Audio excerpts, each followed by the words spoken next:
আসলে এইখানে পীরগঞ্জের মাটিতে আঙ্গুর চাষ হয়েছে, এটা আপনাদের মাধ্যমে জেনেছি। জানার পর আমার খুব আগ্রহ ছিল যে বাগানে আমি একটু আসি।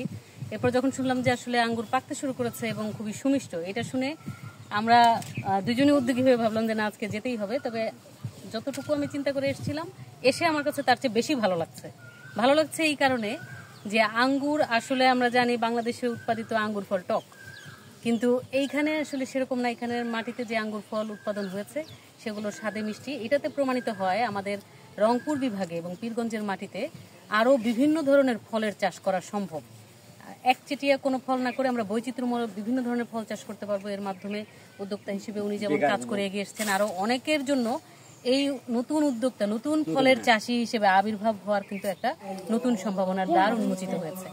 এবং আমি এই কারণে আমাদের যিনি কৃষি উদ্যোক্তা আছেন ওনাকে ধন্যবাদ জানাই। এখানে এসে দেখতে পেলাম ওনার আসলে মিশ্র ফলের চাষ, এটি আমাকে আরও অনুপ্রাণিত করেছে এবং ভালোও লেগেছে এটা চিন্তা করে যে উনি আসলে একজন অনুকরণীয় আদর্শ হতে চলেছেন। এইটা যদি আমরা আরও অন্যান্য চাষিদের মধ্যে কিংবা আমাদের তরুণ প্রজন্মের মধ্যে ছড়িয়ে দিতে পারি যে শুধুমাত্র গতানুগতিক ধান বা আলু নয়, পীরগঞ্জের মাটিতে বিভিন্ন ধরনের ফলও উৎপাদন হতে পারে এবং যার স্বাদ এবং মান গুণগত দিক থেকে খুবই ভালো, তাহলে আমার মনে হয় এই সেক্টরটি আরও সম্প্রসারিত হবে। এবং এই বিষয়ে সরকার সার্বক্ষণিকভাবে ওনার পাশে সহায়তায় রয়েছে। একই সাথে আমাদের কৃষি বিভাগের পক্ষ থেকেও সকল ধরনের সুযোগ সুবিধা এবং সহযোগিতার হাত সম্প্রসারিত হয়েছে।